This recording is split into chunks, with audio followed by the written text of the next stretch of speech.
जलियांवाला बाग 13 अप्रैल सन 1919 का वो दिन भारत के इतिहास के पन्नों में सबसे काले दिनों में से एक था। इस दिन अमृतसर के जलियांवाले बाग में हजारों मासूमों ने भारतीयों पर बड़ी ही बेरहमी के साथ गोलियां चलाकर उन्हें मौत की नींद सुला दिया था, जिसे हम सभी जलियांवाला बाग हत्याकांड और जलियांवाला बाग नरसंहार के नाम से जानते हैं। देश की इस आजादी की लड़ाई में हजारों भारतीय शहीद हो गए थे। यह बात तो हम सब जानते हैं कि जनरल डायर के कहने पर डायर की सेना ने जलियांवाले बाग में गोलियां चलाई थी, लेकिन इतनी बड़ी संख्या में लोगों को जलियांवाले बाग में इकट्ठा क्यों होना पड़ा? क्यों जनरल डायर ने हजारों बेगुनाह लोगों पर अंधाधुंध गोलीबारी कराई और बाद में शहीद उधम सिंह ने जनरल डायर को मारकर जलियांवाले बाग हत्याकांड का बदला लिया? लेकिन जिसे उधम सिंह ने मारा असल में वो व्यक्ति वो नहीं था जिसने जलियांवाले बाग में गोली चलाने का आदेश दिया था। तो आखिर उधम सिंह ने किसे मौत के घाट उतारा? इस हत्याकांड से संबंधित और भी कई ऐसे रहस्य हैं जिनसे लोग आज तक भी अनजान हैं। तो चलिए इस हत्याकांड को शुरू से शुरू करते हैं और लेकर चलते हैं आपको उस गुजरे हुए कल में, जिसको सुनकर आपके रोंगटे खड़े हो जाएंगे। इस घटना की शुरुआत होती है 9 अप्रैल 1919 को।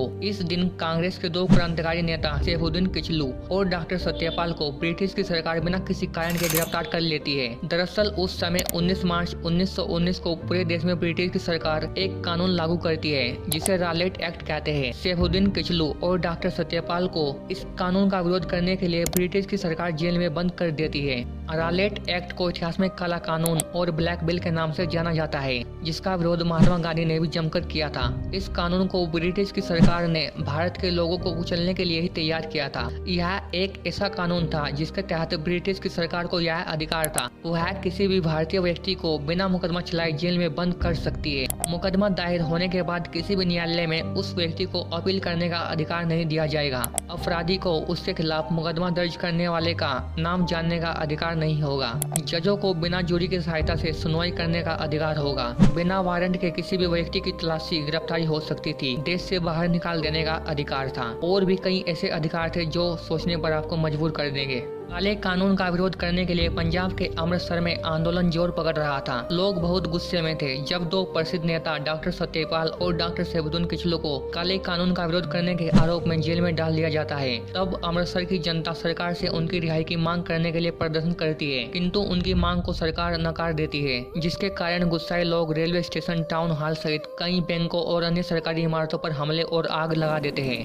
इससे ब्रिटिश अधिकारियों का संचार माध्यम पूरी तरह से बंद हो गया और रेलवे लाइंस भी क्षतिग्रस्त हो गई। यहाँ तक कि 5 ब्रिटिश अधिकारियों की मृत्यु हो जाती है। इसके बाद अमृतसर में हड़ताल में शामिल होने वाले नेता और लोग 12 अप्रैल 1919 को काले कानून के खिलाफ प्रस्ताव पारित करने और गिरफ्तार किए गए दोनों नेताओं को जेल से रिहा करवाने के लिए मुलाकात करते हैं। इसमें वे यह निर्णय लेते हैं अगले दिन जलियांवाला बाग में एक सार्वजनिक विरोध सभा आयोजित की जाएगी। फिर दिन आता है 13 अप्रैल 1919 का। इस दिन पूरे पंजाब में बैसाखी का त्योहार मनाया जा रहा था और सभी लोग जश्न मना रहे थे। अमृतसर में इस दिन सुबह के समय सभी लोग गोल्डन टेम्पल में बैसाखी का त्योहार मनाने के लिए इकट्ठा हुए थे। इस गुरुद्वारे के पास ही एक बगीचा था जिसका नाम जलियांवाला बाग था। गाँव के सभी लोग, बच्चे, बूढ़े, औरतें अपने परिवार वालों के साथ स्वर्ण मंदिर में दर्शन करने के बाद जलियांवाले बाग में हंसी खुशी इकट्ठा हो रहे थे। दूसरी तरफ पंजाब में बढ़ती हिंसा को रोकने के लिए सैन्य कमांडर कर्नल रेजिनाल्ड डायर ने बागडोर संभाली थी। उन्होंने भड़की हिंसा को दबाने के लिए अमृतसर में कर्फ्यू भी लगा दिया था।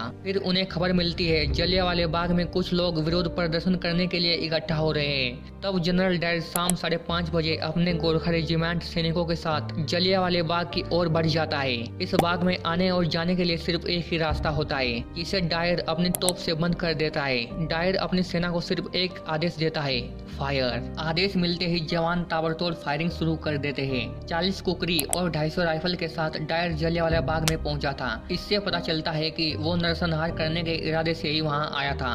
बर्बरता की सारी हदें लांघकर जनरल डायर ने जलियांवाले बाग में मौत का भय तांडव मचाया कि इस घटना से हर भारतीय आक्रोश और बदले की भावना से भर उठा। केवल 10 मिनट के अंदर ही जवानों ने 1650 राउंड फायरिंग की। लोगों को अपनी जान बचाने का मौका तक नहीं मिला। फायरिंग शुरू होते ही चारों तरफ अफरा तफरी मची हुई थी। बच्चे, बूढ़े, महिलाएं, जवान, हर कोई चीख रहा था। हर कोई अपनी जान बचाने के लिए इधर उधर भाग रहा था, लेकिन जनरल डायर की ओर से कोई फायरिंग नहीं रुकी। उस समय पूरा जलियांवाला बाग खून के छींटे और लोगों के चीखने की आवाज से गूंज उठा था। गोलियों से बचने की आखिरी उम्मीद थी शहीदी कुआं, जो आज भी उन मासूमों असहाय लोगों की चीखों को अपनी गहराइयों में समेटा हुआ है। कुछ लोगों ने कुएं में कूदकर अपने प्राण बचाने की सोची, तो वहीं कुछ लोगों ने दीवार फांदकर भाग निकलने की कोशिश की, लेकिन डायर के जवानों ने सभी को अपनी गोलियों का शिकार बना लिया। आज इस घटना को 105 साल हो गए हैं, लेकिन जलियांवाले बाग की उन दीवारों पर आज भी उन गोलियों के निशान अंकित है, जहां हजारों शहीदों ने अपनी जान की बाजी देश की आजादी में न्यौछावर कर दी। वो खूनी कुआं आज भी मौजूद है, जिस कुएं में लोग जान बचाने के लिए कूद रहे थे, किंतु कुएं में कूदने के बाद भी वो लोग बच नहीं सके। इसके चलते लगभग 120 लाशें कुएं से बरामद की गई और 1000 से ज्यादा लोगों की जलियांवाले बाग में मौत हुई और इतने ही लोग घायल भी हुए। किंतु ब्रिटिश सरकार ने आधिकारिक रूप से मरने वालों का आंकड़ा सिर्फ 379 व्यक्तियों का ही बताया था। इस हत्याकांड की खबरों को ब्रिटिश प्रशासन दबाने की पूरी कोशिश में लगा हुआ था, किंतु यह खबर पूरे देश में आग की तरह फैल चुकी थी और इससे पूरे देश में आक्रोश फैल गया था। लेकिन इस घटना के बारे में जानकारी दिसंबर 1919 में ब्रिटेन तक पहुंच गई। कुछ ब्रिटिश अधिकारियों ने यह माना कि जलियांवाले बाग में जो हुआ वह बिल्कुल सही हुआ, किंतु कुछ लोगों द्वारा इसका विरोध भी किया गया। उसके बाद जनरल डायर पर केस चलाया गया और वे दोषी ठहराए गए और उन्हें उनके पद से सस्पेंड भी कर दिया गया। साथ ही उन्हें भारत में सभी कर्तव्यों से छुटकारा दे दिया गया कि अब जनरल डायर भारत में कभी नहीं आएगा। इस हत्याकांड को होते हुए एक 19 वर्षीय लड़का देख रहा था, जो इस नरसंहार का चश्मदीद गवाह था, लेकिन खुशकिस्मती से वो इस हत्याकांड से बच गया, जिसका नाम था शहीद उधम सिंह। इस नरसंहार से उधम सिंह के जीवन में एक भयानक प्रभाव पड़ा।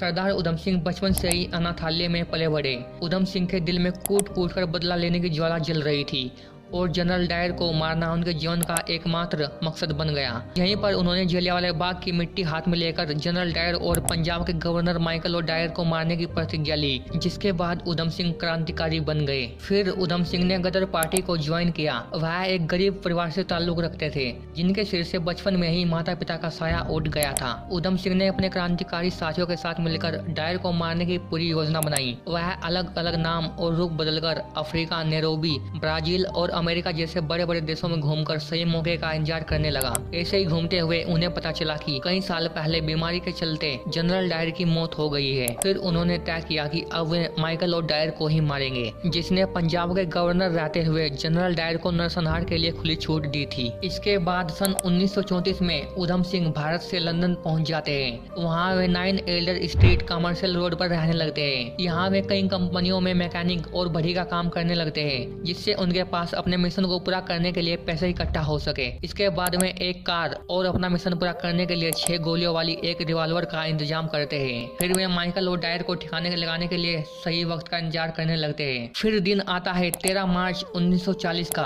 इस दिन लंदन के किंगस्टन हॉल में ईस्ट इंडिया एसोसिएशन और रॉयल सेंट्रल एशियन सोसाइटी की मीटिंग होनी थी, जिसमें जनरल माइकल और डायर को भी शामिल होना था। इस बैठक में उधम सिंह एक मोटी किताब के अंदर के भाग को रिवॉल्वर की आकृति देते हैं, जिसके अंदर में रिवॉल्वर को छिपाकर आते हैं। जैसे ही माइकल और डायर भाषण के बाद अपनी कुर्सी की तरफ बढ़ते हैं, उधम सिंह किताब में छुपी रिवॉल्वर निकालकर उस पर गोलियां बरसा देते हैं, जिससे डायर की मौके पर ही मौत हो जाती है। इस तरह सरदार उधम सिंह अपनी प्रतिज्ञा पूरी कर दुनिया को संदेश देते हैं, अत्याचारियों को भारतीय वीर कभी बख्शा नहीं करते। उधम सिंह वहाँ से भागने की कोशिश नहीं करते, वे खुद को सरेंडर कर देते हैं। फिर उधम सिंह अदालत में कहते हैं, मुझे यह मौका 21 साल बाद मिला है। मैंने आज अपने हजारों बेगुनाह भाइयों की मौत का बदला माइकल और डायर को मारकर लिया है। माइकल और डायर की हत्या के बाद उधम सिंह पर मुकदमा चलता है और उन्हें मौत की सजा सुना दी जाती है। इसके बाद 4 जून 1940 को उधम सिंह को हत्या का दोषी ठहराया जाता है और 31 जुलाई 1940 को उन्हें सुबह के 9 बजे पेंटनविले जेल में फांसी दी जाती है। ब्रिटिश सरकार उधम सिंह की अंतिम रस्मों को पूरा नहीं करती और पेंटनविले जेल में उन्हें मदन लाल ढींगरा की कब्र के पास दफना देती है। बाद में उधम सिंह की कब्र को खोदकर 19 जुलाई 1974 को भारत वापस लाया जाता है और यहीं उनका अंतिम संस्कार भारत की मिट्टी पर होता है। फिर दिन आता है 2 अगस्त 1974 का। इस दिन सरदार उधम सिंह की अस्थियों को 7 कलशों में एकत्रित किया जाता है। उनमें से एक कलश को हरिद्वार, दूसरे को गुरुद्वारा कीरतपुर साहिब और तीसरे को रोजा शरीफ भेजा जाता है और जो अंतिम कलश है वो आज भी जलियांवाले बाग में रखा हुआ है। इस तरह यह क्रांतिकारी वीर भारतीय स्वाधीनता संग्राम के इतिहास में अमर हो जाता है। लेकिन यहाँ ध्यान में रखने वाली बात यह है, दोनों जनरल डायर अलग अलग शख्स थे। इन दोनों का संबंध जलियांवाले बाग हत्याकांड से था, इसलिए लोग उन्हें एक ही शख्स समझ लेते हैं। जलियांवाले बाग के सभी शहीदों और क्रांतिकारियों को हम सत सत नमन करते हैं।